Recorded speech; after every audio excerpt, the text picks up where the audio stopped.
If you haven't gotten your period in the past month, or it's been 3 to 6 months where you have not had a regular period, this video is for you. I think it's so important that as women, we understand the relationship between ovulation and menstruation. If you have been having difficulty having your period, maybe you know someone that's going through this as well. If you're not getting your period, that's something called amenorrhea. Now, amenorrhea is when a woman stops getting her period. And this can happen in two ways. It could be primary amenorrhea, which is when a young woman has never gotten her period. But there's also secondary amenorrhea, which is a woman has menstruated in the past, but she has stopped getting her period for maybe 3 or more months. Now, there's also something called oligomenorrhea, which is irregular but not totally absent periods. And this is where I think that a lot of women that struggle with irregular periods are at. This is the place where they're at, where their periods are regular. So maybe they get it, 1 month and then they don't get it, and then they get it again and then they don't get it. And that is not to say that they don't get their periods completely, because they are menstruating. It's just that instead of being 12 cycles per year, it's more like 8 cycles a year, or it could be a period this month, and then there's a time frame of 36 days, which is a month and a couple days between menstrual cycles. So that's something to keep in mind, whether you are, struggling with amenorrhea, oligomenorrhea.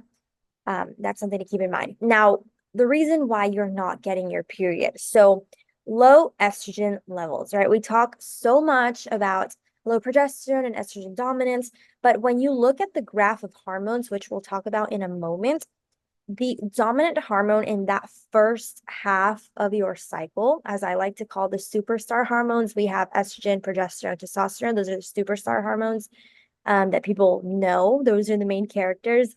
The first half of your cycle, that superstar hormone is estrogen. So when you have your period or the start of a new cycle, all your hormone levels are essentially low. And once you're done with your period and you enter into follicular phase, your estrogen levels will begin rising. Now, your estrogen levels will begin rising, and that will actually help with ovulation, just like the LH hormone, the luteinizing hormone, which is the one that triggers ovulation. So if your estrogen levels are not rising and they're low, that can cause no ovulation and missed periods, because we get our period because we have ovulated. If you don't ovulate, you will not get your period, because period essentially is the shedding of your uterus lining when your body understands that that egg that it released has not fertilized. So low estrogen levels can cause missed periods, and low estrogen levels can be caused by high levels of stress hormones. Now, another thing that can cause your body to not get a period is a lack of ovulation. Like I mentioned, without ovulation, you won't menstruate. And so ovulation, essentially what that means is the release of an egg. Now, if you're not ovulating, which is what we just talked about, right? That maybe you're not getting your period because you have low estrogen levels or because you're not ovulating. So the lack of ovulation is called anovulation or anovulation. Anovulation, anovulation, however you want to pronounce it. It's basically the failure of the ovary to release eggs over a period of time, usually exceeding 3 months. So if you've been 3 months without getting period or more, you probably have anovulation, because that means that your body has not released an egg. Now, a major sign of having anovulation is irregular or absent menstruation. If you're like, Natalie, I can go 3 months without a period, I can go 4 months, I can go 6 months without a period, and then I'll get it, but then it's not like 6 months again, that is anovulation. It's thought to be one of the main causes of infertility because, as I mentioned, when you ovulate, that is the way that you are able to release that egg, right? That's basically what ovulation means. It's that release of the egg, and therefore the sperm fertilizes the egg and you're able to conceive. So if there is no release of an egg, right, there's no ovulation, you will not be able to conceive, and that's why it's thought to be one of the main causes of infertility. So one of the reasons why, to understand why you're not ovulating, why you're not menstruating, is to understand the impact that stress has on our bodies. Now, it's good to understand the impact of good stress or healthy levels of stress, and negative stress or unhealthy, harmful levels of stress. We have two right stress hormones, adrenaline and cortisol, that cause us and allow us to do things that help our bodies or that help our survival, right?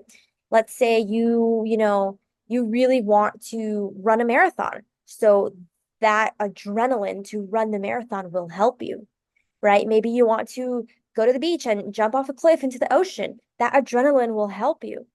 Um, but if these stress hormones are way too elevated, they will cause your body to be on survival mode. So if you're not aware, your body prioritizes survival over fertility. What does that mean? It means that, yes, as a woman, you were created to have children. Your menstrual cycle shows it, your body shows it, your biology shows it, right? Your breasts, your hips, it shows it. The fact that your menstrual cycle revolves around ovulation, whether you ovulated or not, you get a menstrual cycle. It shows that your body was created to have babies, right? But your body will prioritize surviving over conceiving. So it prioritizes survival over conception. It prioritizes survival over fertility. It prioritizes survival over ovulation. So essentially, when your body senses that something is off, it will prioritize surviving over focusing on your fertility. Now, some things that can trigger that high stress level um of adrenaline and cortisol can be restrictive eating. So you're putting that stress on your body that it's not getting the necessary nutrients. It's kind of, fighting to produce fat because you're not eating. So how is it going to survive? That can definitely raise your stress levels. Over exercising, right? Intense emotional situations, all these things can trigger high stress levels. And I'm not talking about a sudden trigger where it's like, oh, like a spike of adrenaline, a spike of cortisol.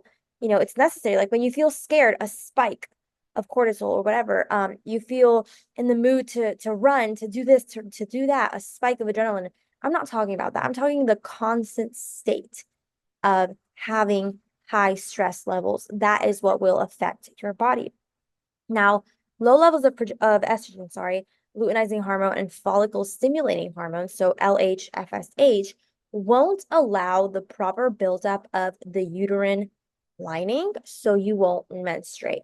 And I say this because when we talk about cortisol, when we talk about adrenaline, these stress hormones will actually overpower our other hormones. So it's kind of like your body is going to get confused and it's going to say, okay, which one is it? Like, am I supposed to have high levels of adrenaline or high levels of estrogen? Like, which one is it? Because you are stressed out. I'm all over the place. It's kind of the best way I can describe it, right? Our stress levels can take over and overpower our sex hormones. It's just the way that it is. And that is why high stress levels will not allow you to ovulate and therefore menstruate. Another reason why you might not be ovulating or menstruating is a lack of nutrients in your diet. So high amounts of processed sugar, chemically altered fats. So we're talking seed oils, canola oil, vegetable oil, sunflower oil, those kinds of fats, artificial additives, pesticides can raise cortisol because your body is not being nurtured, it's not being nourished in the proper way. And this can cause adrenal fatigue. Have you heard of that? So adrenal fatigue, we have the adrenal glands in the kidneys, and that is a part of your endocrine system. And so your body's just fighting to survive, basically, because it's not being nourished. And therefore, it can cause, high amounts of stress. It can raise cortisol. And also thyroid issues can raise cortisol. So how can we, combat this? Well, we can eat nutrient-dense foods, and we have to focus as women on fat. So many diets are low fat, low fat, low fat. And I don't know who's teaching these women, or these doctors, but low fat does not help women. We need fat. Our bodies need to store fat in our breasts, in the proper places. And so fat will definitely help your body feel safe. So also protein, focusing on protein especially, is really good for feeling full and for satiating your body so that you don't feel hungry all the time. Because if you have a plate of eggs with ground beef and some avocado and some sourdough, you might be like, oh my gosh, that's so many calories versus a plate of cereal. The fact that you might think that the meal with eggs and beef is going to make you overweight is a fragmented mindset to have. It's the incorrect mindset to have. We shouldn't think about our weight, which one is going to make me lose or gain weight, because we're trying to heal our hormones. We should think which one is going to satiate me more, make me feel full so that I don't have to binge. Because let's say you have cereal, let's say you have oatmeal, but then as soon as you finish eating the cereal and the oatmeal, let's say an hour passes by, you're already hungry. And that spike in blood sugar that you had, that glucose spike, is going to come down again and you're going to crash. You're going to feel hungry. You're going to feel, like a brain fog, all these things. So that's why I say to focus on protein and high quality fats. Of course, carbohydrates are good. Just make sure that they're from good sources, not refined carbs, and we'll be good. Always focus on that balance of proteins, fats, and carbs. Some examples can be pasture-raised meats and eggs, grass-fed butter, avocado. Over exercising is another thing that will definitely put your body in stress mode and will not allow you to ovulate. It won't allow you to menstruate. Basically, it pressures your pituitary, thyroid, and adrenal glands, which are three of the nine glands in our endocrine system. Overtraining, undersleeping, fasting, infection, emotional trauma can all elevate cortisol too much. So if you're always working out, like, one thing is to get your sweat on and to move your body daily. That's good. I preach that. That's amazing. I encourage that. I do that myself. But another thing is to do heavy workouts like bodybuilding, powerlifting, HIIT workouts every day for more than an hour, 2 hours in the gym, just, training and training. Your body is on stress, on high stress levels. 66% of female ballet and long distance runners miss their periods. 81% of female bodybuilders miss their periods and have nutrient deficiencies. So it's not ballet that's wrong. It's not long distance running that's wrong. It's not bodybuilding that's wrong. It's the amount of training that many of these women have to go through. And many times they don't feed themselves correctly because they need to maintain a certain weight and they need to do this and they need to do that. The reality is that women, when they are extremely thin, you're not nourishing your body correctly, right? And so you're adding that stress from being malnourished onto the fact that you're training and causing so much stress on your body. It's a recipe for disaster. And in this case, it's missing your period.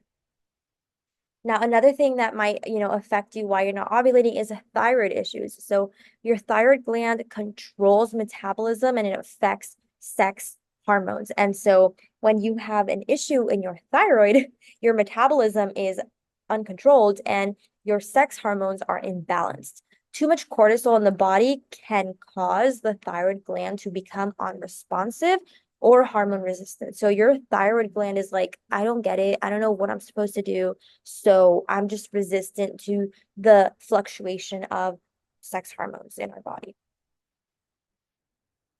Another thing is getting off birth control. So, your doctor might have told you, or a doctor that you went to might have told you, just get on birth control if you don't want your period or until we regulate your hormones. And once your hormones are regulated, you could just get off birth control and you'll get your period back as usual. And let me just tell you that that is not true. According to the American Journal of Obstetrics and Gynecology, 29% of women that get off the pill experience missed periods for 3 or more months. So we're talking that women that were promised that everything would get back to normal as soon as they stopped taking the pill have not been able to recover or to experience, menstruation 3 or more months after being on the pill. So for some women, if they're not used to, doing some lifestyle changes and lowering stress and all these things, they may be many months without getting their period back. The pill, what it does, why the pill is so harmful for women, is that it has synthetic hormones that can trick the body into thinking that it's pregnant. Therefore, you won't get your period because if you're pregnant, right, if you conceive, that's what happens during the luteal phase, right? What happened in ovulation where the egg was released during the luteal phase, there should be conception. If there is conception or not, right, the uterus will continue building up and sealing that lining. But once there was conception, there's no need to shed the lining because you need it to carry that baby. So if your body's thinking it's pregnant, it's not going to shed the lining of the uterus because the shedding of the lining of the uterus is your period. And if your body thinks it's pregnant, it's not going, like your body is smart enough, it's not going to shed its lining because your baby needs to be there protected. Another thing that can affect ovulation, menstruation is PCOS. So if you don't know what PCOS is, it's a polycystic ovarian syndrome. So it's an endocrine disorder. Basically, you have a dysregulation in your hormones. And many times when you have PCOS, you have altered levels of sex hormones. So you might experience really low estrogen or really high estrogen most of the time, really high testosterone and really low progesterone. So it's really part of understanding that because you have cysts in your ovaries, because you have all these, hormonal imbalances, it's going to affect your ovulation and your menstruation. Some symptoms can look like abnormal hair growth in your body, in your face, like chin hairs, chest hair, sideburns. Maybe you might have hairy arms. You might have, like a little bit of a beard, if you will.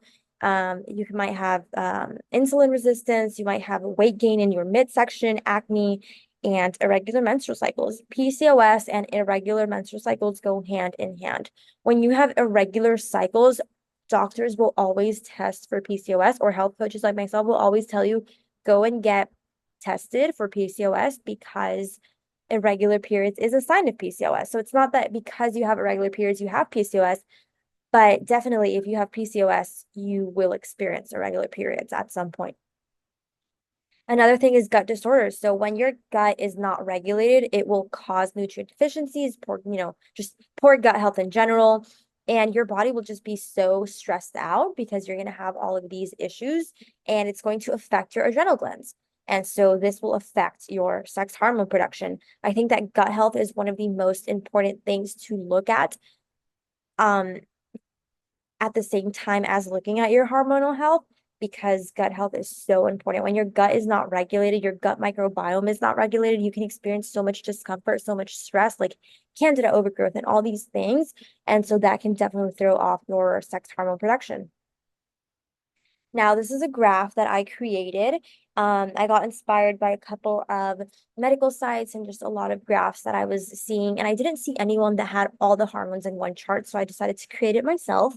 I was only seeing ones that had estrogen and testosterone and progesterone, or estrogen and progesterone and FSH and LH, but they didn't have all of them combined. And so as we can see, when you start your menstrual cycle, which you begin, right, menstruation, usually from days 1 to 5, like all hormone levels are generally low. And so as soon as you cross over to follicular, you will notice the pink line, estrogen will begin rising, right? And also the blue line, LH, will begin rising at one point right before ovulation, right? Because that's what triggers ovulation.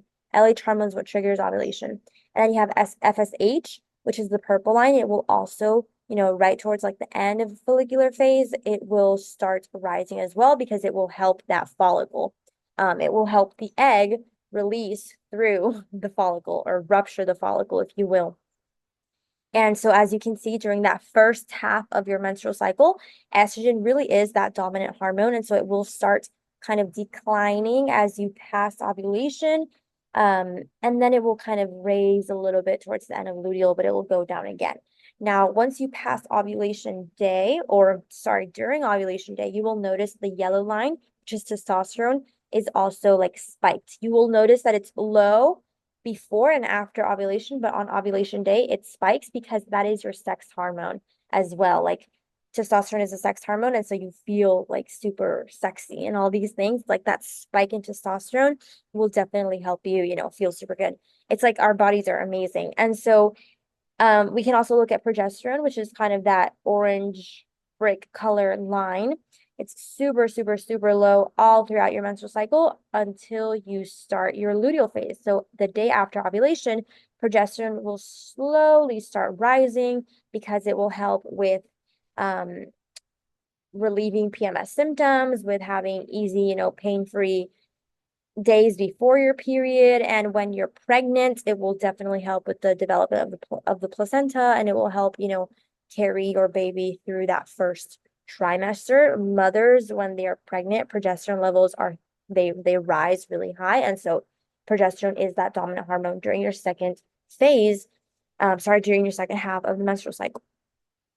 So, okay, now we learned about, why you're not getting a period, why you're not ovulating, all these things, but how can you actually get your period back naturally? We want to make sure that we are trying to get our period back by keeping in mind that we have to ovulate before anything else, right? Before going on hormones and before doing all these weird things that so many doctors recommend. Maybe you're new to the health space and you're wanting to find a better solution and you're only offered birth control.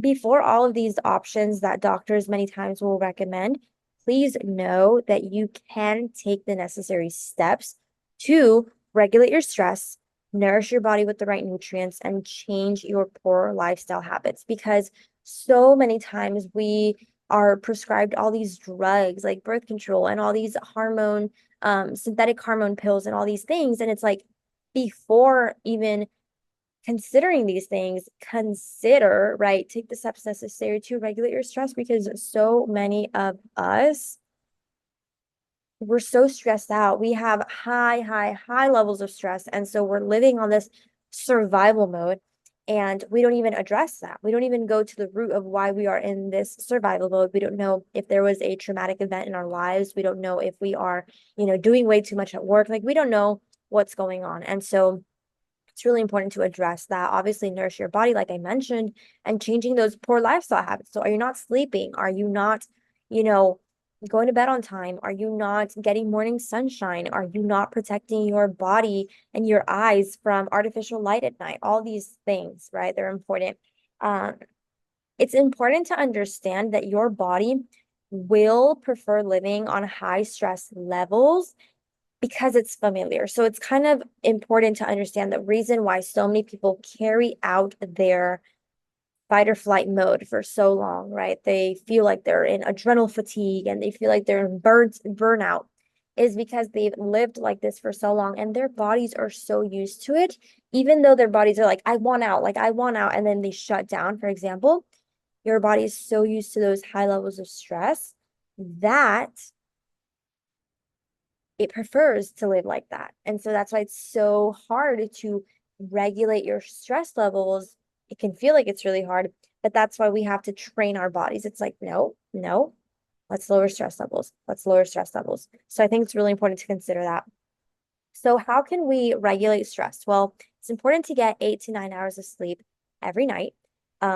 Drink coffee after breakfast, reduce caffeine by 2 to 3 p.m. There are some people that they don't feel affected by caffeine at all. And there are other people that if they have caffeine, way too late in the evening, they will not be able to sleep at night. So that will depend on you, but make sure to drink coffee after breakfast, because if you are in a fasted state, you have coffee can definitely be a laxative for some people, and that will definitely irritate your gut like it will. And so you don't want to start your mornings like that. Um, and it can also cause you to maybe not want to eat breakfast or skip breakfast. And so that will definitely raise cortisol. Also reduce heavy exercises, like I mentioned. Yes, walk, run, jog, strength train, of course, but don't do something that will cause your body to be way too stressed out. So I'm not talking about a HIIT workout for 30 minutes, or I'm not talking about getting your blood, pumping and your heart rate elevated. I don't mean that. I mean like those heavy, powerful exercises that, if not done carefully and not, taking the necessary time to rest in the night, can definitely, raise your cortisol levels, and it can definitely even push you to get low amounts of sleep just because you have to wake up and train. Sleep is always way more important. And finally, evaluate if you're pushing yourself way too hard at work. Maybe you have a demanding job, and yes, it's good to be excellent in what you do. Or maybe you are, taking on way too many projects. You're an entrepreneur, like whatever the case may be. But evaluate if you're pushing yourself way too hard and you're like raising your stress levels way too hard. Another thing is to drink herbs that will support blood flow to your reproductive organs. So I was in Boston a couple of weeks ago, and we were able to visit a very historical house where a lot of things were kept from the original owners in the 1600s. And one of the not artifacts, I guess, but one of the frames, it contained a note, and it was almost like a recipe for fertility. So it was it was common that if during the first year of marriage the wife didn't feel the quickening of her womb, so we could say she was infertile during that first year, like she wasn't conceiving, she would go and see the midwife, and they'd give her dandelion root, they'd give her lady's mantle, they'd give her chamomile. And so I thought it was really cool to include these things. And it's very important to know that anxiety raises cortisol. And many times you feel anxious and stressed at the same time. And so that definitely affects your body. So apple and cinnamon is also something that I found if you have PCOS to help you. Raspberry leaf is also really great. And especially when you're on your period with all that blood loss, it's good to drink raspberry leaf, nettle leaf, dandelion root, lady's mantle, chamomile tea.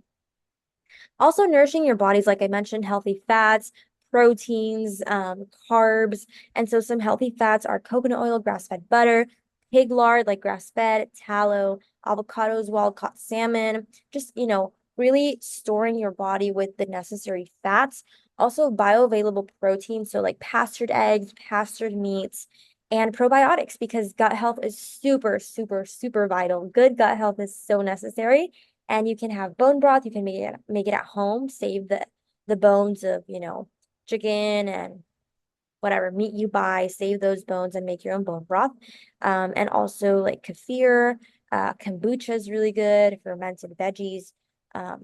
All those things are amazing for gut health. Reducing your exposure to toxins in the air and to chemicals that will alter your hormone production is vital. And so it's really important to know that lots of skincare and household products will have estrogen altering and thyroid harming ingredients. And so when you hear the word endocrine disruptor, what that means is essentially a product or something that will disrupt your endocrine system, right? It will disrupt your hormones. And so it's really good to opt to swap, BPA, fragrance, that word, that term, that ingredient, phthalates, and Teflon, for example, for the following things. So natural fibers, products that are fragrance-free, stainless steel, glass, wood. Natural fibers include cotton, wool, linen.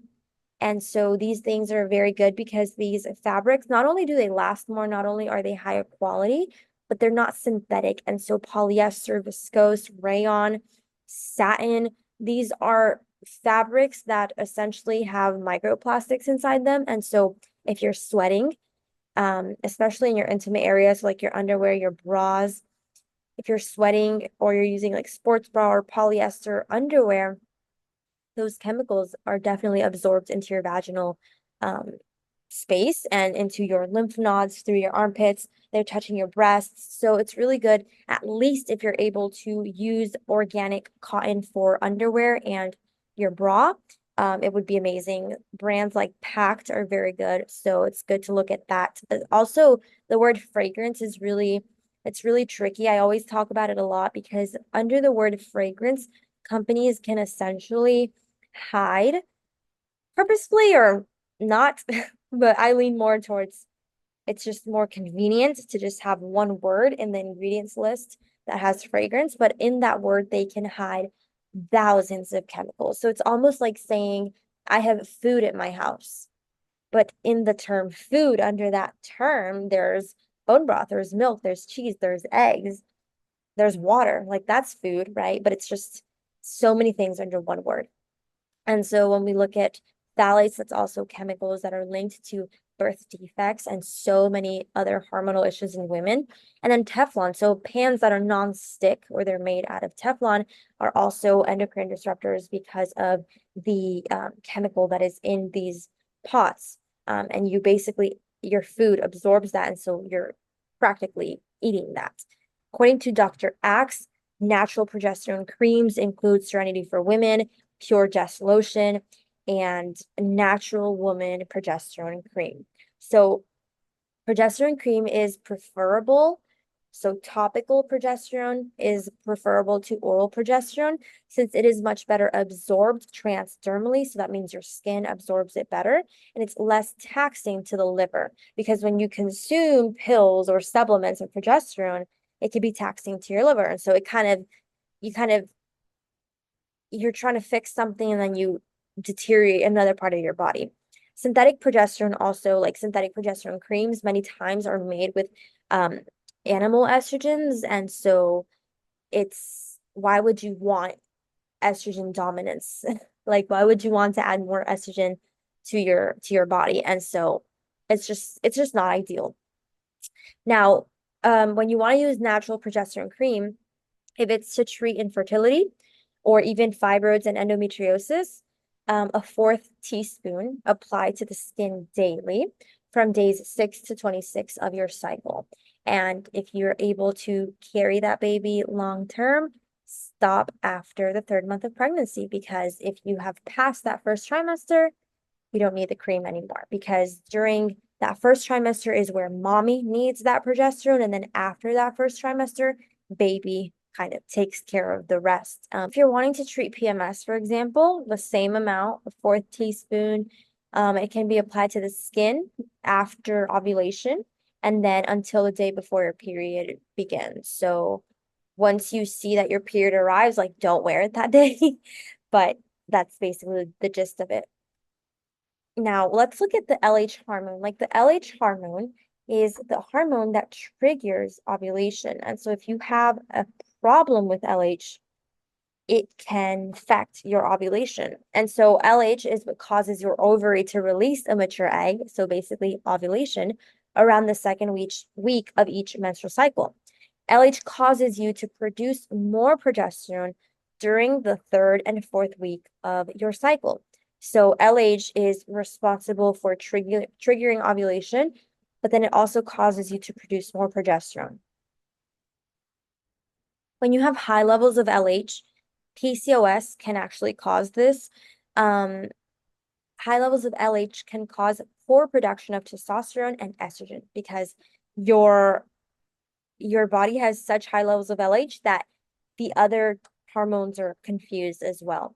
And then if you have low levels of LH, many times it's because your pituitary gland is not making enough LH. Um, Now, these are the natural or healthy levels of LH. So if you go to get them tested, make sure that you pay attention to the week of the cycle or the phase of the cycle that you're on when you get tested.